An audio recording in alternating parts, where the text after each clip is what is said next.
Salam alaikum, j'espère que tout le monde va bien. Aujourd'hui, on va voir les expansions du nom. Alors d'abord, à quoi servent les expansions du nom? Donc, ils vont nous servir à enrichir le nom. On va ajouter des informations sur le nom. Alors, on a trois phrases ici. On va voir trois exemples. Par exemple, une belle voiture. Donc ici, j'ai ajouté belle. D'accord? Une belle voiture, une voiture de luxe, ou bien une voiture qui paraît neuve. Donc ici, à chaque fois, on a enrichi le nom. Le nom ici, c'est voiture. Et on a enrichi, on a ajouté belle. Une belle voiture, une grande voiture, une petite voiture, etc. Le déterminant, le nom et ses expansions forment le groupe nominal. Donc quand on ajoute, ici on a le déterminant, une, on a l'expansion ici c'est un adjectif, on a ajouté un adjectif, et on a le nom. Et bien cet ensemble, déterminant plus l'expansion et plus le nom, ça va former le groupe nominal. Donc là ici, une belle voiture, c'est un groupe nominal, une voiture de luxe, c'est un groupe nominal, une voiture qui paraît neuve, c'est un groupe nominal. Bon, pour information, juste le déterminant et le nom, déjà c'est un groupe nominal. Le fait de rajouter quelque chose avec le nom, c'est un groupe nominal. Donc si on avait mis juste une voiture, déjà c'est un groupe nominal. Mais bon là, comme on est en train de parler des expansions, donc quand on rajoute une expansion avec le nom, ça donne un groupe nominal. Les expansions peuvent être de trois classes grammaticales différentes. Donc on a trois classes grammaticales qu'on va ajouter au nom. La première classe, ça va être un adjectif. Comme on a vu, une belle voiture, belle, c'est un adjectif. On a ajouté un adjectif. Donc la classe, c'est un adjectif et la fonction, sa fonction, c'est épithète du nom voiture. Ici, c'est un adjectif épithète. Sa fonction, c'est épithète. Donc à chaque fois, on a la classe, c'est-à-dire sa nature, et la fonction, sa fonction, c'est le rôle qu'il va avoir dans la phrase. Donc la classe, c'est adjectif, la fonction, épithète. La deuxième qu'on peut ajouter, c'est un nom. On peut ajouter un nom, comme ici, une voiture de luxe. Luxe, c'est un nom. Donc ici, on a ajouté un nom. Et on ajoute aussi une préposition de. Ici, on a la préposition de. Donc ce qui va nous donner, en fait, de luxe, ça va être un groupe prépositionnel. Là, ici, c'est un groupe prépositionnel. Prépositionnel parce qu'il y a une préposition. On a le de. Donc, on ajoute un groupe prépositionnel. Donc, la nature ici, si on parle juste du mot ici, ça va être un nom, ou bien un groupe prépositionnel avec de plus le nom.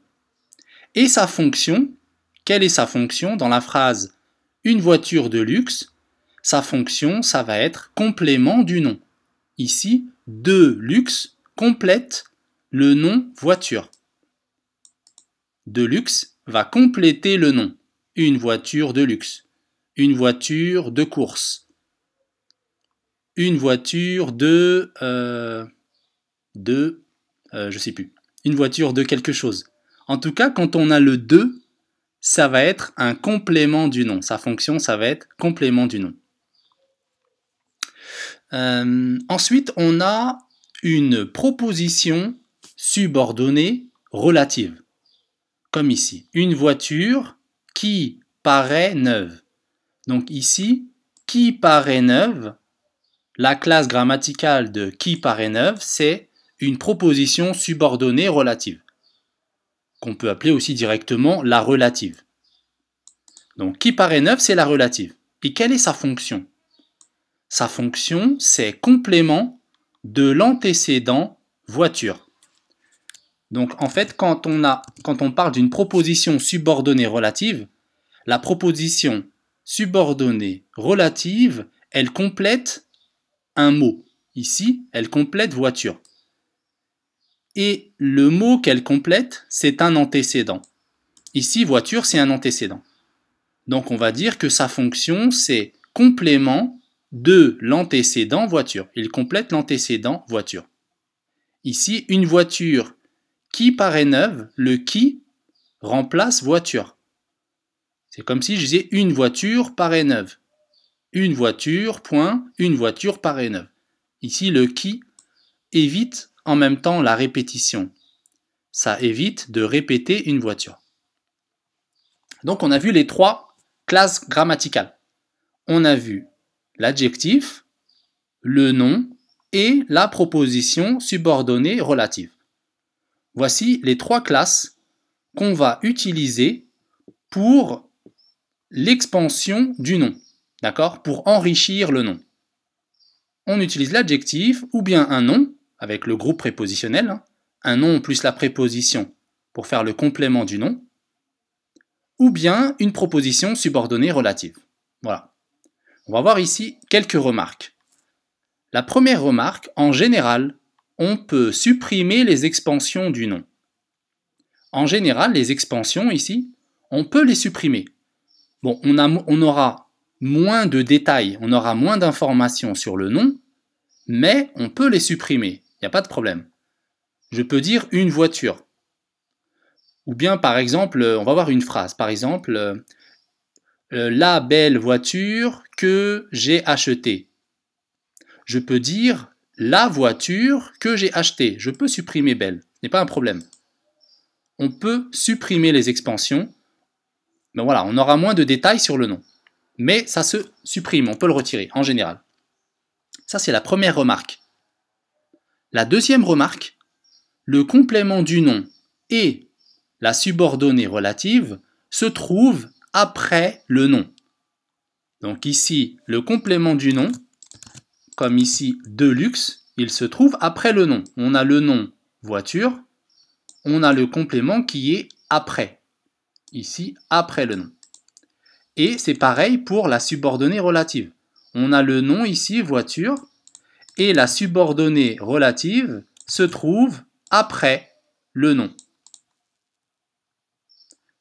Une troisième remarque. L'adjectif épithète se trouve généralement après le nom, mais il peut être avant. Donc en général, l'adjectif ici, l'adjectif épithète, en général, il se trouve après le nom. Comme ici, par exemple, une voiture luxueuse, une voiture bleue, etc. En général, les adjectifs se trouvent après le nom. Mais ça peut arriver qu'ils se trouvent devant le nom. En général, on dit que ce sont les adjectifs qu'on utilise couramment, comme petite, grande, etc. On ne va pas dire une voiture petite.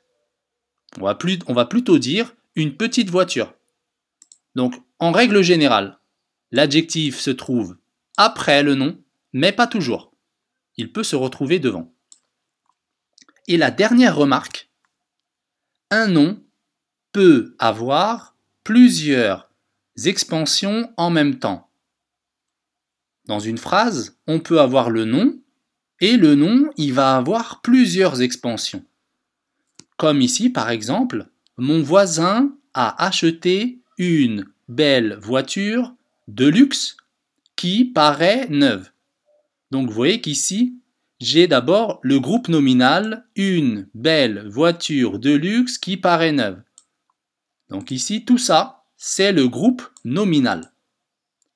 Et dans le groupe nominal, on a le nom ici, le noyau. Le noyau du nom, c'est le noyau du groupe, le noyau du groupe nominal, c'est voiture. Donc on a le groupe nominal. Dans le groupe nominal, il y a toujours un noyau. Le noyau, c'est le nom.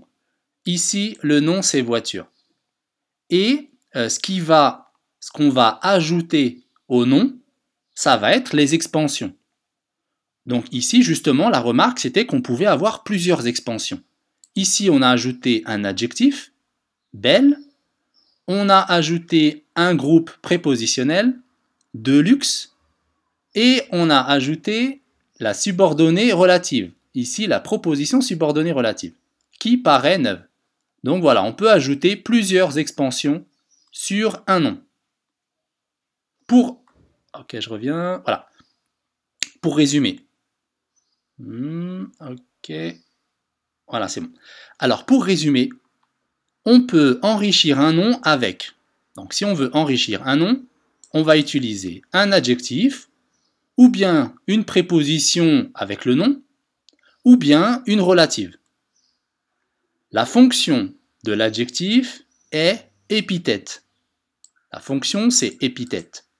La fonction du groupe prépositionnel, c'est complément du nom. Et la fonction de la relative, la proposition subordonnée relative, c'est complément de l'antécédent. Le déterminant plus le nom plus les expansions, ça va nous donner le groupe nominal. Voilà. J'espère que j'ai été assez clair. Ce sera tout pour aujourd'hui. Passez une très bonne journée. À la prochaine, Inch'Allah.